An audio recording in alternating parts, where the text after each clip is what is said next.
Hello friends, I'm Advocate Dr. Vijay Kumar, practicing the High Court in Bangalore. I am based in Bangalore.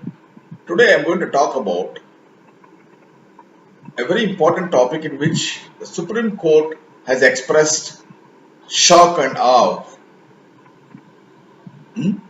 Supreme Court has expressed shock. There are 1,000 things on which the Supreme Court has expressed shock. Corruption, nepotism, favoritism, religion, caste. You talk about anything, Supreme Court has to express shock because that is the way it is today in the country. Now, what is the topic that Supreme Court has expressed shock about? In Karnataka, there were 101 vacancies for civil court judges. The recruitment process was on. People have written the test. There is some interview to be going on. And the High Court, which was conducting the interview, the two judges of the High Court were conducting the interview. They found that they interviewed 4,770 candidates and they could only ultimately finalize 33 candidates. Look at the ratio. Less than 1%. 4,770 candidates, they found only 33 candidates, approximately 0.07%, 0.7% eligible for becoming civil judges and being appointed. What a dismal state of legal education in Karnataka. It's a matter of shame to all of us. There are various groups fighting for Kannada, fighting for Karnataka. They are oblivious of the situation. They are not bothered because they don't get money. All these organizations are behind money. They fight only if they can get money or if they can get some benefit out of this. In this, they don't get benefit, so nobody is interested. Neither the government nor the organizations that fight for Karnataka and Kannada. Now, who is responsible for this very abysmally low situation of 33 candidates being eligible out of 4,770 candidates? None other than Karnataka State Law University. This university is a shame. We call universities as a temple of education. This university is a temple of corruption, misinformation, malpractices, and you name it, this university is the abode of all that should not be. I've had a running feud is going on with the university, Karnataka State Law University. I'm just going to give you a glimpse of what is the situation, though later on I may come up with individual situations. I'm today going to give you only a glimpse of a bird's eye view of what is wrong with Karnataka State Law University and why the legal education in Karnataka is suffering at its worst. In a pot of rice, we just pick one rice to check whether the pot of rice has been cooked. I'm going to take the instance of one candidate, one college. That will give a glimpse of what could be among all the students and all colleges. The college I am going to choose is Balaji College of Law, Basaveshnagar, Bangalore. The student I am going to choose has a registration number 43214101090. These two issues will show you what is wrong with Karnataka State Law University. I have submitted 30 to 40 RTIs applications under Right to Information Act 2005 to Karnataka State Law University. They have not given me a straight reply to any one of them. I know what is the fact. I want that to come from them, but they are just wishing it away that I will keep quiet, but I am not doing it. Let us start with what are the issues. Number one, quality of education. If you want to have quality of education, you must have quality teachers. You must have quality colleges with good infrastructure. Please go to Balaji College of Law, Basaveshnagar, Bangalore. You can see what is the infrastructure by yourself. 7 teachers. We have only 7 faculty for a total strength of 425 plus. 7 classrooms, out of which 3 classrooms cannot accommodate more than 30 to 40 people. Then how is the college running with 425 students plus? What is the university doing? Are they conducting inspections? Are they verifying the college claims of the colleges? Yes, they are doing it. Every year, 2 inspections are conducted by the university. The committee is called a local inspection committee. One principal from any of the colleges in Karnataka, one official of the university, and one senate member of the university come for inspection. Let me tell you, their inspection report is a forgery, is a fraud, is fabricated, it contains misinformation. 1. Now this college has got 391 students for 3-year LL.B and about 120 students approximately for a 5-year LL.B course. The local inspection committee has never asked them, how do you run the course with this kind of infrastructure? They never asked them, you don't have enough library books. They never asked them, you don't have even toilet facilities. There is a timetable in the college, on the notice board, 9 to 4:30. I have friends who are studying there in this college. Not a single day, apart from examination days, not a single day the college is opened at 9 o'clock.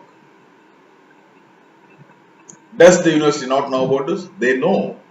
It is all part of a big system. The whole system is corrupt. The whole system backs each other.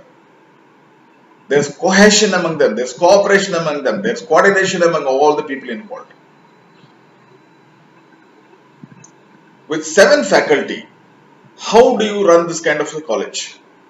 Now I filed an RT application with the Karnataka State Law University and I got a reply that the student faculty ratio is 1 teacher, 12 students. Now consider this, about 120 students for a 5-year BA LL.B, 390 plus for 3-year LL.B, put together you got about nearly 500 students, and for 500 students you need a minimum of 40 faculty, you have got only 7. Look at the mess, you have got only 7 people. Now Balaji College of Law, I am only telling as an example. It is not the only college which is doing this. And till last year they had 101 colleges affiliated. Now maybe they are having 106, 107 colleges. And now every semester, every 6 months, once in December and in June, July, they have exams, semester exams. Now the exam results are published. The university claims that they have about 36,000 students. In 2015, these students went on an agitation telling that very low marks are being awarded by the university and most of the students fail. Now, I don't find any reason for anybody to join any college affiliated to this university because the official declaration of the result is 90% failure. The pass percentage is 10 plus some percentage. So almost 90% of the students fail. What in university? Do we need to have this kind of universities? It's a shame of an university. 10% pass percentage. And the then Vice Chancellor shamelessly says in the news report which has come out in Bangalore Mirror telling that the results have now improved. Earlier it was only 4% pass percentage. How shameless. What for do you need a university, a vice chancellor, professors, registrars, readers, assistant professors, the whole campus for getting 4% results, for getting 10% results, and the vice chancellor takes pride in telling that from 4 it has gone to 10? How do you expect to get quality advocates with this kind of results coming out?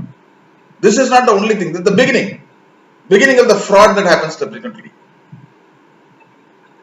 The university allows revaluation of papers. Now, according to the RTA that I filed, 22,000 students to 22 to 26,000 subjects people have applied for revaluation. They collect about 1.5 crores almost as revaluation fees.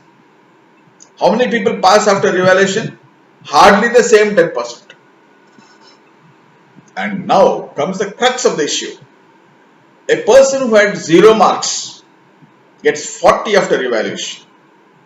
A student named Nikhil had got 8% in one subject and 10%, 10 marks, 8 marks in one subject, 10 marks in another subject. On revaluation, he gets, instead of 8, he gets 88, instead of 10, he gets 90. Look at that. 8 to 88, 10 to 90, 0 to 40.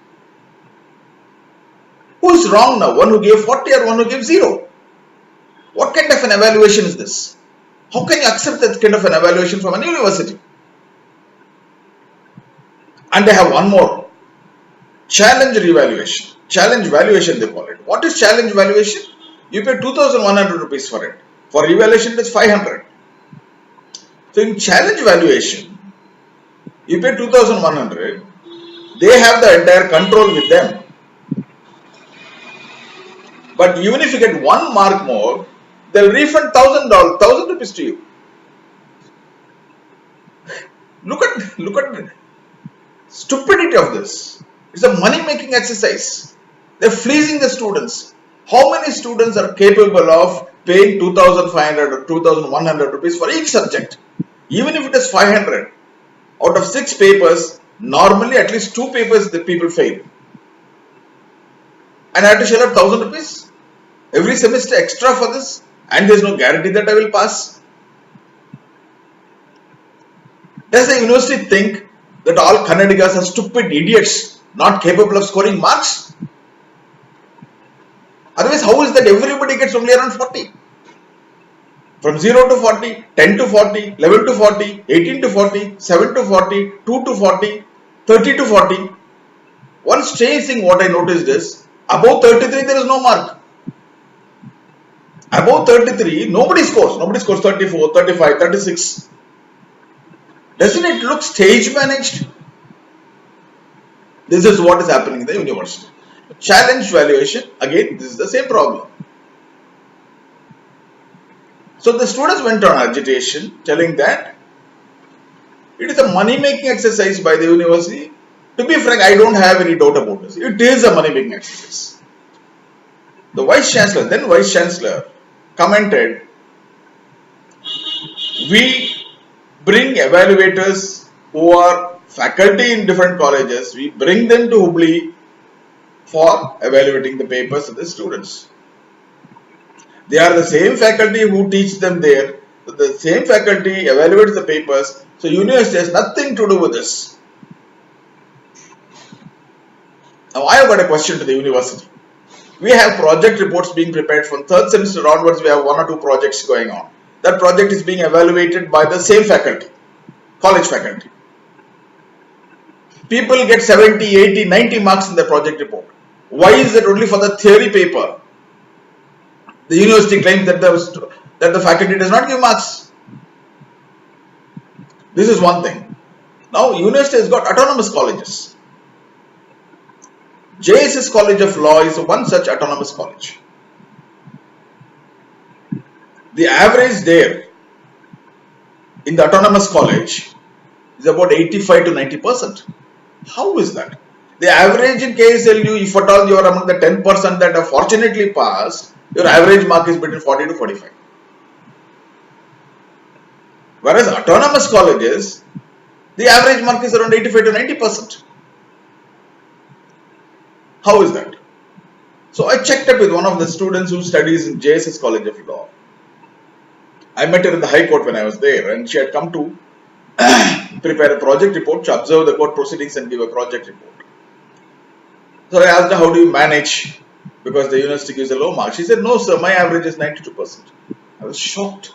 I said, how come? I have not heard anybody in Karnataka State Law University getting this much. Out of 35,000 students, maybe 1, maybe 2. And we don't know how they get the marks. She said, mine is an autonomous college, sir. I said, yeah, JSS College of Law, I know is autonomous. So does that mean that you have your own syllabus? She said, no sir, the syllabus is more or less the same as the university. Our college sets the question paper. So it's not the same question paper as Karnataka State Law University. And the marks are awarded by the same faculty. So we get very good marks, deserving marks. Whatever we have written, we get. There are people among us also who fail, but then average is around high, about 80 to 90% we get. Now, I asked, okay, then your college gives the certificates to you? Marks card and a degree certificate? She said, no.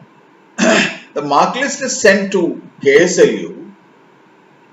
On the basis of marks submitted by the autonomous college, university prints the marks card in their own format, and it is the same format that all others get. So look at that. If I am a student of KSLU in some other college, not an autonomous college, my mark sheet will show 42, and any student of the autonomous college, their mark sheet will show 80 for the same subject. Question paper is different. Valuers are different. How is that those valuers are giving 80-90% marks? How is that the moment you enter the precincts of Karnataka State Law University, the faculty's hand become tightened and they give not more than 40, 42, 50 marks? Obviously, there is a hidden instruction, unwritten law. Don't give more marks. And you know another thing? Autonomous colleges results are not published by Karnataka State Law University. Why? If they publish, then people can see the results. If I get 14, somebody else gets 80, I will raise issues. So they hide this issue by not publicizing the result on the website. So what I did, I filed an RTI telling that give me the list of your autonomous colleges and give me the result percentage in the last previous examination, June 2017 or December 2017.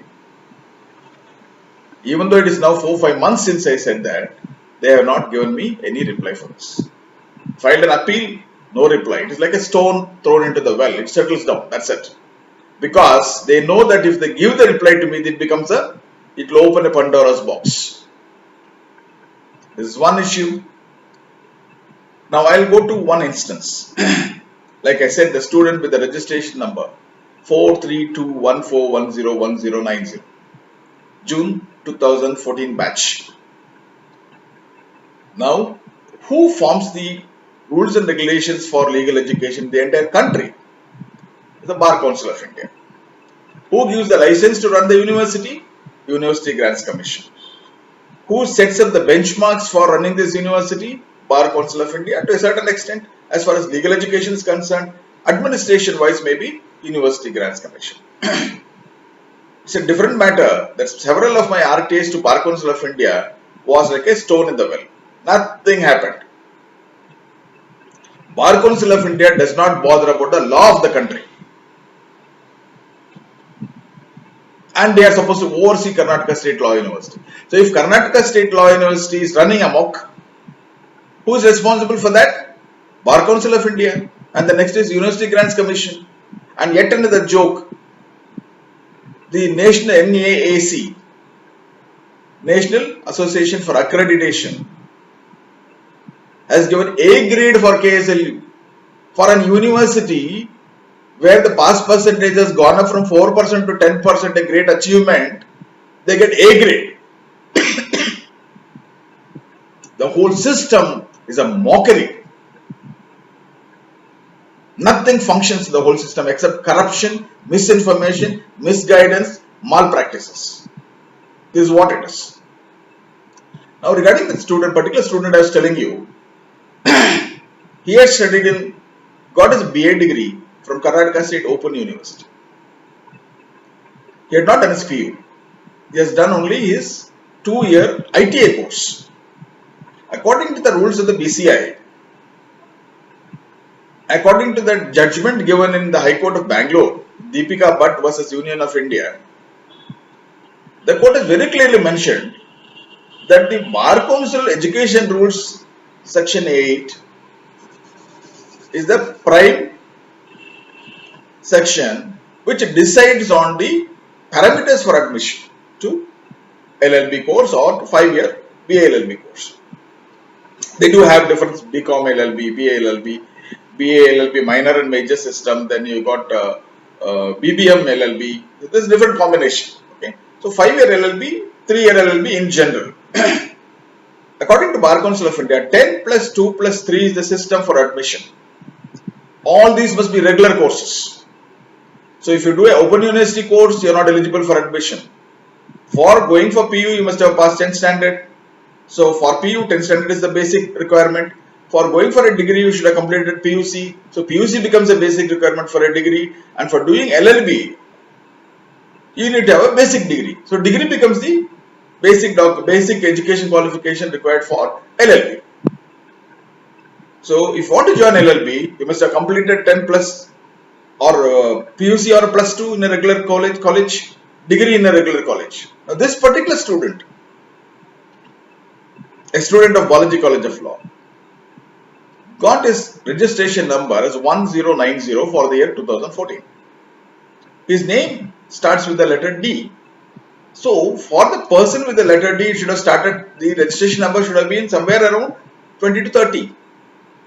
Why was it 1090? His was the last admission. The registration number, according to the student himself, was given 1 week before this December semester exam started. Now, what was the issue? Because this student is simply not eligible for admission. He has not done his PU, ITA course. According to the RTA reply given by KSLU itself, it says people who have done 2-year ITA course are not eligible for admission.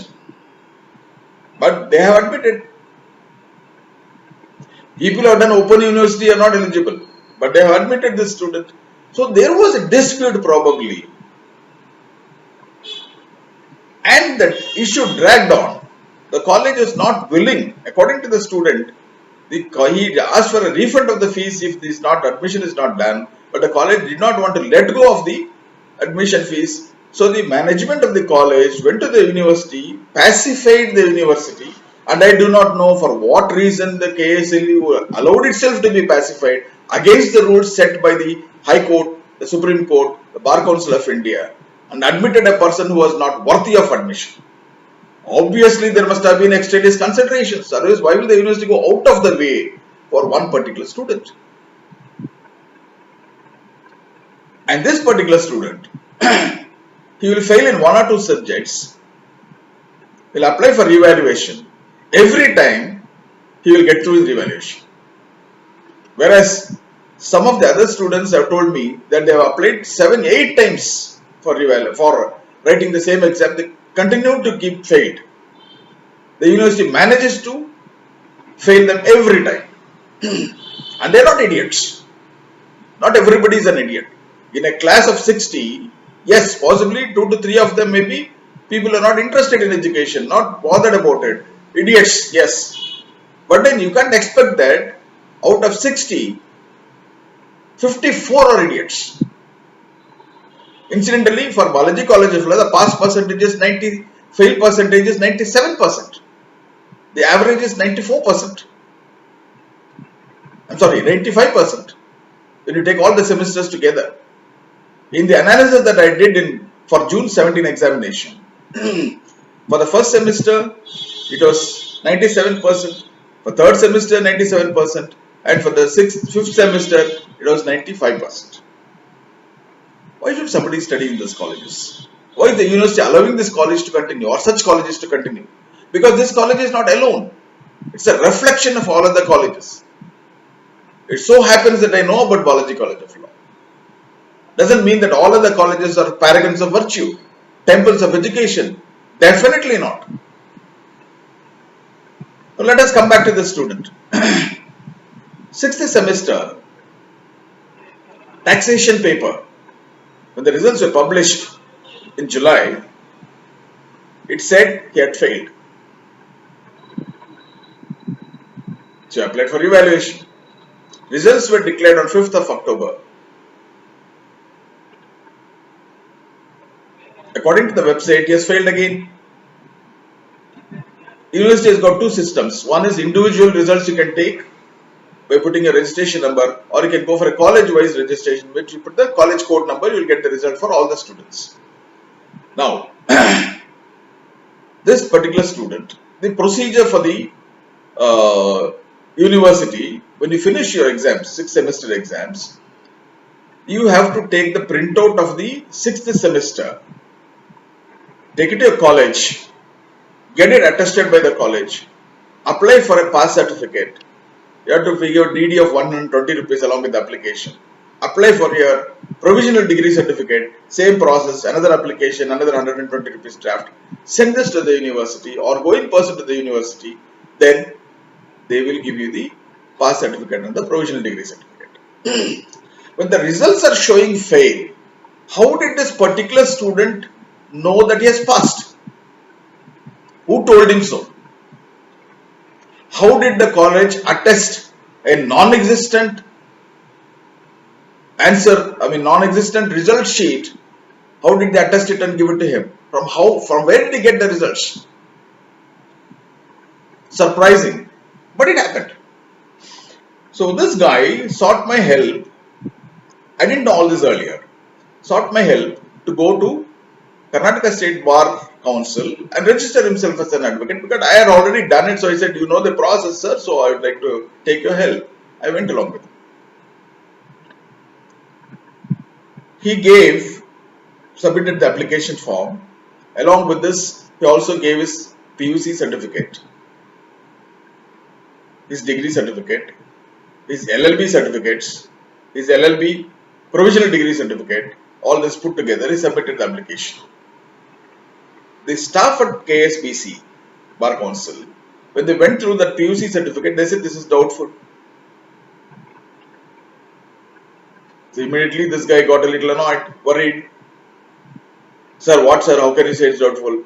Then they said, no, we'll have to send it for verification. It will take 2.5 months. Okay, you pay the fees for verification. I think it's 1,000 to 1,500 rupees. You pay the fees. After the verification is brought, if they confirm this, then we will give you the application form for registration. So till that time, you cannot register as an advocate till that thing is verified. I said, I don't know. You did in Delhi? He's a 100% Kannadiga, born in Kunigal. He doesn't know one word of Hindi, but he did his PUC in Delhi board. We came down. He was a little nervous. So I said, what happened? See, why can't you tell them that this is what you have done? So why should there be a verification? Then I told him, see, they see hundreds of mark sheets and certificates. So probably like a banker, at the sight of a note or at the feel of the note, he can tell you that it is not a genuine note, suspected fake. Likewise, these people also can probably visually find out that this is so. Is it fake? He said, yes, sir. He said it's a fake certificate, which I got from Delhi, but I got it from somebody here. I was shocked. I said, how can you do this? You're studying law and you're using a fake certificate. What kind of an advocate are you going to be? He said, sir, it's not only me, sir, there's a lot of other people like this. You don't tell me all these things. Sir, first let us see what can be done, sir. We'll go up. In the meantime, he said, sir, wait, 1 minute. I'll check with the person from whom I bought it. He called somebody. He moved a little away from me. He told him this is what they're suspecting it. So what should I do now? I'll land up in jail. If it goes for verification, it doesn't come out properly, I'll land up in jail. I don't know what he told. He came back and said, sir, they're going to put it up on the website. You know, when he did his, supposed to have done his PU, 2007. He did his ITA course in 1997. So 10 years later, he does his PU. 5 minutes, he checked his phone. Sir, it is on the net, sir. He says, go and show it to them. It is on the net. What an idiot. I told him, you must be stupid, my dear friend. Which college, which university will have results lying in their website for 10 years? The moment you show this, if I were in their place, I'll call the police state. The moment you show this, they will, it's 100% fake. Don't you have any other certificate to give them? Sir, I got ITA course. I said, ITA may not be valid. So we went upstairs again. We checked with the lady who was sitting there. Madam, I don't have my PU, madam, then can I give my ITA certificate? Because they have a doubt about my PU certificate. Said, yeah, it can be, you can give, it's equivalent to PU. So we went and asked him. So he said, show me the certificate. Then he asked questions. That guy was very good actually, a fair chap. He asked, why didn't you give me that first? So I only told him to give him the PU and not the ITA, because then I thought this is a professional course and ITA may not be acceptable. I'm not sure about it. I told that is why he gave, sir, and now you are telling it is not to be acceptable to you. So he says ITA can be accepted. We checked up there. He said, yeah, it can be taken. Then he said, Friday, enrollment committee sits to clarify certain issues of students, of applicants. So you come on Friday, meet the chairman of the enrollment committee. He will decide. He said no. He asked him to come again next week. Next week also he went. Again nothing happened. Then when he took one of the faculties, Dr. Shivamallu, who was the dean of the Biology College of Law, and he went and told him, it seems that he told the enrollment committee that he is my brother, sir, please accept it, sir, and things like that. Immediately he was permitted to be enrolled. Imagine, only previous year, only in September, Supreme Court had told that all documents of the existing advocate should be verified and only after that the election should be conducted. According to that, they did that. What was the result? 45% of the advocates were fake, with fake documents. All of them have been removed now. It has become fresh. But now, fresh candidates are being admitted with the inadequate documents. Ultimately, he was enrolled as an advocate. But then he told me, sir, still the result shows I have failed. And I never thought that this could be a sort of a fraudulent transaction. So I didn't give much attention to that. But in February, I just went through the website. I thought, oh, he told me he has failed, still there. Let me see if it's still there. 14th of February, I checked on the individual results, putting his number. Shocked. It shows failed. Taxation 25 marks. Result failed. Then I thought maybe a mistake. I put college-wise result. There also it is failed. How come in October he was issued a pass certificate then? When even on February 2018, it is showing as failed. So the whole thing I thought got to be checked up further. I filed an RTA with KSLU Law University, and they said, I took a printout. I took a printout from the website. The printout has got the date 14/2 and college-wise result I checked on 15/2. Now here again look at the anomaly. Individual result when I checked up for 43214101090, it says the total is 200. Okay. Total is 220. Total actually comes to 229, but then total is 200. When I checked up in the college-wise result, the same marks but total is 229. Same candidate, different total in individual result and different total in college-wise result. How come? That means manipulation is going on. One from the website, it is the same source. There is a software which tabulates differently for different kind of requests. So how can the results be different in two different formats? Clear case. But the university told me the printout you have taken is prior to revaluation. So when I appealed to them, I took out another printout which showed 7th August 2018. I said, see, I took a printout today. The date you see is of today's. You can try in your own office. Take a printout. It will be the same date when you are ordering the print. So I have taken the printout on 14th and 15th. So don't tell me that it is not valid. They still said no. You have taken it prior to that. Again a fraud. So I went one step ahead. I filed the RTA with Bar Council. They gave me all the documents of their actual. PUC was not there. I applied to Karnataka State Open University where he did his BA. They said he has not done his PU. He has done his SSLC, and on the basis of age criteria, anybody completed 18 years could do any degree. And he chose to do Open University. He was about 30 years at that time. 2011 when he joined for BA. So that was again done. Crux of the issue is, if he has not done his PU according to himself, if he has done only ITA according to Bar Council, how did Karnataka State Law University give him admission? obviously something happened, some manipulation happened, and he has given the same fake certificate that Bar Council has refused. He has given that to Karnataka State Law University and got his admission.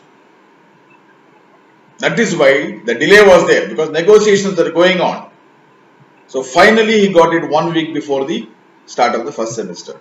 So Karnataka State Law University is not admitting students as per the criteria laid down by the Supreme Court, by the High Court, by the Bar Council of India, but use their own unavailable discretion for admitting students with fake certificates. This is not the only case. There is one more student of the same college who has done his 5-year LL.B. for whom same person has procured the PUC certificate and given him a fake certificate and given. Now, to my RTA application for giving both of these students documents, they are refused. They are not given me till date. Why? Because they know if they give it, it is going to become an issue. And now let us come to the intake, student intake. Same Balaji College of Law is an example. And nothing against Balaji College of Law. It is just one of the colleges that I happen to know about. Now, according to one of the RTI, in May 2018, the reply I received from Karnataka State Law University, it says Balaji College of Law is permitted to intake of 60 students. But look at that. The student I mentioned now, his registration number was 90. That means they took 90 students instead of 60. So how did the university give them permission? Number one.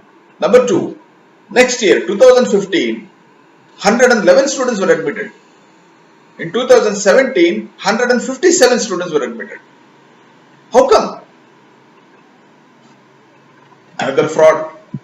Everybody cooperated. University doesn't ask questions, college doesn't ask questions, and Bar Council doesn't ask questions, the Senate members don't ask questions, University Grants Commission doesn't ask questions. Nobody asks any questions. Everybody is making money out of this, so they're all happy. So when I raise this issue, it becomes a problem. For me, for them. Now, Balaji College of Law is not allowed to conduct BA LL.B. course according to the RTI court. But in September 2018, they tell me that, okay, from 2018 onwards, Balaji College of Law is allowed 120 students for LL.B. Now, even in that, they said 2018 onwards, they can also do BA LL.B. 60 students. But Balaji College of Law has started BA LL.B. in 2014 itself, without approval. So, admission fraud, malpractices, revaluation results fraud, malpractices, challenge valuation fraud, malpractices, okay, intake fraud, malpractices. And Balaji College of Law has got only 7 faculty. How will they run with 390 plus students, plus another 120 in BA LL.B. Unrecognized course, unapproved course? That is why we find the High Court is not able to get more than 33 out of 4,770. Unless a detailed court-monitored investigation is done into the entire realm of Karnataka State University, nothing is going to be revised. Nothing is going to improve. I have written letters to Supreme Court, to Bar Council of India, to University Grants Commission, to NAAC, Accreditation Council, then to Chief Minister, to G.T. Devegowda, Minister for Higher Education, Principal Secretary, Cabinet Secretary Karnataka, to the Law Secretary Karnataka, to the Governor and Chancellor of Universities Karnataka. It is still going on. Correspondence still going on. This is not the only thing. There are so many. I don't have time to give you everything. I am just giving a glimpse of what is there. How will students qualify themselves? Where will be the quality? And not all the results are published on the website. Why? They bluffed, they lied to the Chancellor of University, that the Governor, when I wrote a complaint, they said, no, all colleges' results are published. Even today I can challenge. It is not there. Even today I will challenge. They are bluffing. Revaluation results, when I gave 60-page report to the Governor. Entire list, database taken from the website of KSLU. They just brushed his heads, telling that the revaluation marks are increased only up to maximum of 15%. whereas the increase was 4,000%. I gave a list with register numbers, name of the person, subject matter, before valuation, after revaluation, what are the marks. About 2,000 students I have given them database. They just brushed aside with a three-page reply telling that everything is okay with us. And the governor simply accepted it. When the regulators are not bothered, when the government is not bothered, when the higher education minister is not bothered, when secretary education department is not bothered, how do you expect KSLU will bother itself? They will not. Whole system is corrupt. Whole entire system, right from all the regulators, everything is manipulated, corrected. That is why judiciary in about 10 years from now is going to be an absolute mess with people like this student like 432141011090. He's today as an advocate, he's practicing as an advocate, unworthy of being an advocate, ineligible to be admitted in the first case. A scandalous violation of the High Court order by KSLU. Bar Council of India is least bothered about all this. I wrote several letters, I have marked all copies of letters, not a single reply. Let me tell you, not a single reply from any of these regulators except University Grants Commission, which said the matter has got to be investigated. But I do not know whether they did that. And I still have fight with universities. I am going on 22nd because the university has asked me to come for a hearing. I do not know what. When the right to information is only giving me information, I do not know why I should go personally present myself, spending my money, my time for the hearing.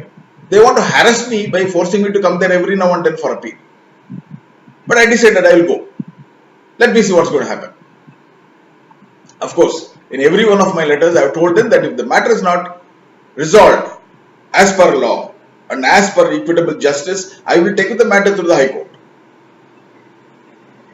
I am already about to discuss with City Crime Branch regarding the fake certificates, which the university is denying. How did they admit this particular candidate? How did they admit another candidate in LL.B? Why both of them are from the same college? And this particular student, after his pass out, is telling everybody, you pay me this much money. Hello ಇದು ದೇವರಾಜ್ ಇದ್ರದ್ದು valuation revaluation ಏನಾಯ್ತು? ಅಲ್ಲಲ್ಲಪ್ಪ, ಏನಾಯ್ತು status ಅಂತ ಕೇಳ್ದೆ. ಏನಾರು ಇದೆಯಾ ಇನ್ನು? ಏನು ಹೆಂಗೆ? ಬಂದ್ರೆ ಸುಮ್ಮನೆ ಅವಾಗ ಫೋನ್ ಮಾಡಿ ಹೇಳ್ಕೊಂಡು ತಿರುಗಿ ಮಾಡಕ್ಕಲ್ಲ. ನೀನ್ ಬಂದ್ರೆ ಮಾಮೂಲಿ ಏನೋ ಮಾತಾಡ್ಬೇಕು. ಅಲ್ಲ ಕಣೋ, ಈಗ ಯಾಕೆಂದ್ರೆ ಲಾಸ್ಟ್ ಟೈಮ್ ಇದಾಗಿತ್ತಲ್ಲ, ಇಶ್ಯೂಸ್ ಆಗಿತ್ತಲ್ಲ ಮೊನ್ನೇನು, ಮತ್ತೆ ಅವ್ರದ್ದು ಇವ್ರದಾದಂಗೆ ಆಗ್ಬಿಟ್ಟತ್ತು ಅಂತ, ಪಾರ್ಥ ಸಾರಥಿ ಆದಂಗೆ ಆಗ್ಬಿಟ್ರೆ ಇಲ್ಲ ಬಾ, ನೀನ್ ಬಂದು ಏನೋ ಮಾಡಿದ್ರೆ ಅಲ್ಲೇ ಟೈಮ್ ಬಾರ ಆಯ್ತು. ಮಾಮೂಲಿ ಬೇಗ ಬಂದು ಏನೋ ವ್ಯವಸ್ಥೆ ಮಾಡಿದ್ರೆ ನಂತರ ಫೋನ್ ಮಾಡಿ ಮಾತಾಡ್ಬೇಕು. ಈಗ 20 ತಾನೆ? 20 ಅಷ್ಟೇ ಅಲ್ಲ? 25 ಅದು. 20,000. Okay okay. ಅವ್ರದ್ದು 25. ಏ ಮಗ, ಏನ್ ನೀನು ಒಂದೊಂದೇ ಇನ್ಕ್ರೀಸ್ ಮಾಡಿದ್ರೆ ಹಿಂಗೆ? ಒಂದೊಂದೇ ಇನ್ಕ್ರೀಸ್ ಅಲ್ಲ, ನಿನ್ಗೆ ಅವತ್ತು ಕೂಡ ಹೇಳಿದೆ. ಯಾಕೆ ಮರ್ತ್ಬಿಟ್ಟಿದ್ಯಾ? ನಿನ್ನೆ ತಾನೇ ಕೂಡ ನೀವು ಹೇಳಿದೀನಿ, ತಗೊಂಡಾಗ ಅಲ್ಲ ಮರ್ತ್ಬಿಟ್ಟಿದ್ಯಾ? ಸರಿ ಆಯ್ತು, ನೋಡೋಣ ತಾಳ. Okay okay. ಮತ್ತೆ ಇವ್ರದಾದಂಗೆ ಆಗ್ಬಾರ್ದಪ್ಪ ನಂಗೆ, ಆ ಅಪ್ಪಂದಾದಂಗೆ, ಪಾರ್ಥ ಸಾರಥಿ ಆದಂಗೆ ಆಗ್ಬಾರ್ದು ಅಷ್ಟೇ. ನಿನ್ ರೆಸ್ಪಾನ್ಸಿಬಿಲಿಟಿ.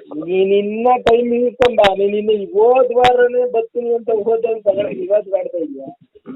ಸರಿ ಸರಿ, ಓಕೆ ಕಣ, okay. I will get your marks for evaluation. And one of the students who registered in 2014 is not written a single exam, and this person has told him, you pay me 6 lakhs, just attend the exam. Attendance is compulsory. Just attend the exam. I will get you passed in all the 24 subjects in one shot. Colleges demand 25,000 rupees to give back all their original certificates and to give the provisional degree certificate to people who have completed the course. What for they should give 25,000 rupees? It ranges from 5 to 25, 30,000 rupees. All kinds of activities take place in colleges with the knowledge of the university, with the support of the university. So KSLU, according to me, is a big Pandora's box which cannot be resolved. As long as the government is not bothered, as long as the government regulators are not bothered, as long as the Senate members are there only because they pay some extraneous considerations, they are appointed, party basis, pay money and only then they get appointed as Senate members. People like me will never get appointed as Senate members. Simply because we will create problem for them. They don't want problems. They don't want quality education. They don't want people who are interested in quality of education. They want somebody who will just go sit there, have a cup of coffee, eat biscuits, have a sumptuous lunch, then get back without asking any questions. What are the Senate members of the university doing when so many things are happening? And one more instance which I would like to tell you. The same students, regarding the same student I was referring to, when I asked them, how did this guy get a pass mark? First they said, no, it is correct. Then they said, your printout is wrong, you have taken it before evaluation and you are claiming that you did after evaluation. So I felt an RTI again asked them, when did you publish the first result? When did you publish the updated result after evaluation? Till how long was that result available on the website? As usual, no reply. They can't reply. If they reply, the whole box is open then. Pandora's box is wide open. They will not reply. Okay, then I asked them, when did Balaji College of Law, what is the intake permitted for Balaji College of Law? How did you allow access intake? No reply. When did you give them permission? When did they apply for LL.B? Give me a copy of their application. No reply. For wherever they have done something outside the law, wherever there is malpractice going on, they have not replied to me. So wherever they have not replied, I am sure there are malpractice. So KSLU's affairs have to be investigated through a court-monitored investigation. A complete audit, including IT audit, has to be done. And all my RTAs, I am sure I will give them a copy who asked for it, and I want a complete investigation done. Without that, Supreme Court can sit in shock. If they are not doing anything about this shock, nothing will work. 2 judges of the High Court were involved in interviewing. They must also be shocked. But what happens after this? What happens after the shock wears off? What action are they going to take? So I thought I'll put it on a video, make it public. Individual cases I can go on for hours, how I have dealt with them, how much money I have spent, how much time I have spent at the age of 65. For whose benefit? My benefit? Am I going to be benefited? Monetarily? Emotionally? Absolutely not. I am doing it for others. I am doing it for Karnataka. I am doing it for the future of the people who are studying law in Karnataka. It's an absolute mess. Everybody is part of it. Everybody, right from Bar Council.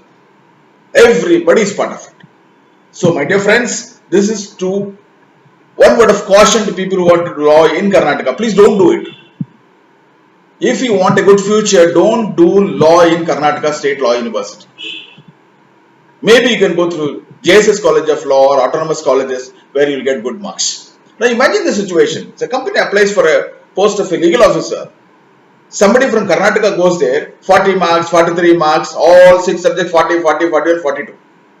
All 6 semesters, all 24 subjects is like this, maybe 147, 148 here and there. But people from other universities, 75, 80, 90, 95.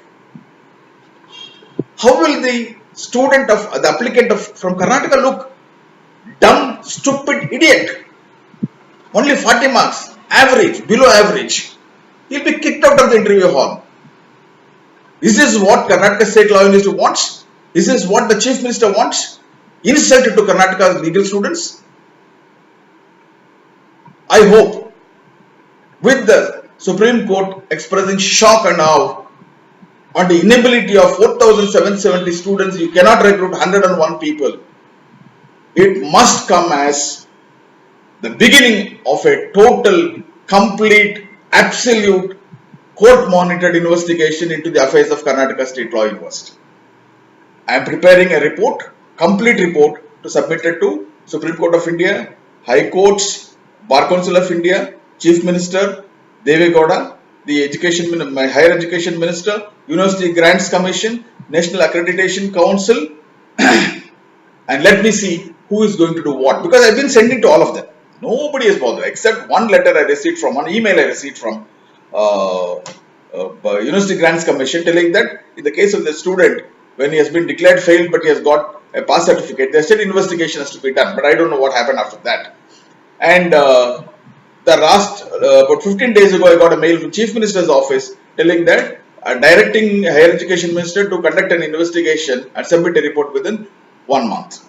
and to keep the Chief Minister informed about it. That is the only response I got. That too I got because I mentioned there that I am not going to leave any matter unturned. I am going to go to the court if they are not getting a resolution for this issue. And I said I'll go to the print media, I will go to the digital media, I will go to the social media. I want this out. I want Karnataka's name to be restored. I don't want the students, youngsters of Karnataka to look like dummy, stupid fools against others. Thank you, friends.